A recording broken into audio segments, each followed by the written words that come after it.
Kitchen में मचा कोहराम, किचन में मचा कोहराम, आटा चावल दूध दही सबके हुए ऊपर दाम, किचन में मचा कोहराम। क्या करे अब राशन का काम कि जीएसटी का पारा नहीं ले रहा रुकने का नाम, किचन में मचा कोहराम।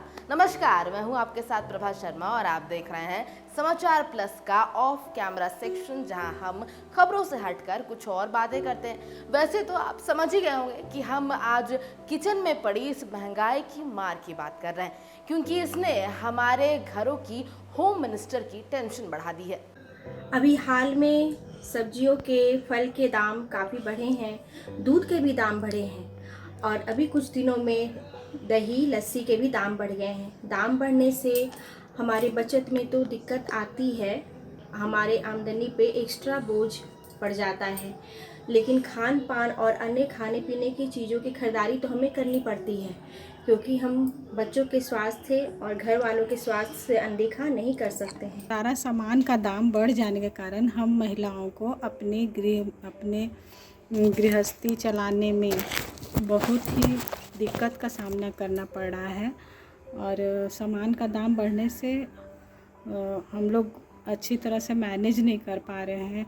जीएसटी की नई दरों की घोषणा होने के बाद सबसे ज्यादा किसी को फर्क पड़ा है तो वो है मिडिल क्लास और खास करके महिलाएं, जिन्हें अपने घर के राशन का बजट देखना होता है। जहां केंद्र सरकार ने डेयरी प्रोडक्ट्स, दही लस्सी, पनीर, छाछ, आटा चावल जैसी रोजमर्रा की चीजों पर 5% यानी 5% जीएसटी लगाने का फैसला किया है।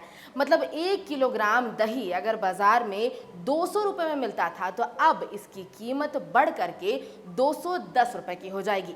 इसी तरह अगर एलईडी लाइट्स की बात करें और लैंप्स की बात करें, अगर अब वो आप इसे खरीदते हैं तो अब इस पर 12% की जगह 18% टैक्स देना होगा आपको इस पर। यानी एलईडी बाजार अगर 100 रुपए का मिलता था तो अब 105 रुपए में मिलेगा। एटलस सहित दूसरे मैप पर भी जीएसटी देना होगा। अगर एटलस की कीमत बाजार में 200 रुपए है तो इस पर 12% जीएसटी लगने से इसकी नई कीमत 224 रुपए हो जाएगी। यही कारण है कि अब महिलाओं की सेविंग भी कम पड़ गई है और उनके किचन का बजट गड़बड़ा गया है। महिलाओं ने तो मांग रख दी है कि सरकार को अपने फैसले पर पुनर्विचार करना चाहिए। लेकिन आखिर ये महंगाई की मार किचन पर पड़ी कैसे, आइए आपको समझाने की कोशिश करते हैं आसान शब्दों में। केंद्र सरकार ने बड़ी इंटरनेशनल कंपनियों के पैक्ड ब्रांडेड प्रोडक्ट्स को 5, 12 और 18% के जीएसटी कर दायरे में ला दिया था। इससे उनके प्रोडक्ट्स खुले बाजार में महंगे पड़ रहे थे, जबकि छोटी कंपनियों के खुले या छोटे छोटे पैक में बेचे जा रहे प्रोडक्ट्स ब्रांडेड कंपनियों के न होने के कारण इस दायरे से बाहर थे और खुले बाजार में सस्ती दरों में बिक रहे थे। लेकिन नई व्यवस्था लागू होने के बाद अब छोटी कंपनियों के पैक्ड सामान पर भी 5, 12 और 18% तक का टैक्स लगेगा। इससे छोटी कंपनियों के उत्पाद भी महंगे हो जाएंगे।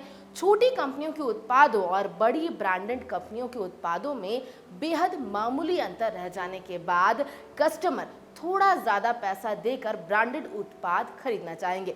इससे छोटी कंपनियों को नुकसान होगा, जबकि बड़ी कंपनियों के माल की बिक्री में बढ़ोतरी होगी। निचले स्तर का व्यापारी अब तक छोटी छोटी दुकानदारी करता था, लिहाजा वो टैक्स दायरे से बाहर था। उसने अब तक टैक्स सिस्टम के लिए भी खुद को रजिस्टर नहीं किया था, लेकिन अब हर माल की बिक्री दिखाने के लिए उसे जीएसटी नंबर लेना अनिवार्य हो जाएगा। इससे उसके लेजर मेंटेन करने का खर्च बढ़ जाएगा। चूंकि केंद्र ने 25 किलो से ज्यादा के पैक पर कोई जीएसटी न लगाने का निर्णय लिया है, लिहाजा बड़े व्यापारी इस टैक्स सिस्टम से अछूते रहेंगे और पहले की तरह ये टैक्स देते रहेंगे। तो जरूरत की तमाम चीजों पर सरकार ने जीएसटी की दरें बढ़ा दी है। पहली बार जीएसटी की दरें कई और सामानों में लागू हुई हैं और अगर सरकारी आंकड़ों की बात करें तो जून महीने में जीएसटी कनेक्शन सालाना आधार पर 56% यानी 56% बढ़कर 1.44 लाख करोड़ रुपए पर पहुंच गया था। बावजूद इसके दूसरे खाद्य सामग्री पर जीएसटी थोप दिया गया है। यही कारण है कि न सिर्फ घर की महिलाएं बल्कि छोटे व्यापारी भी अब इसके विरोध में उतर आए।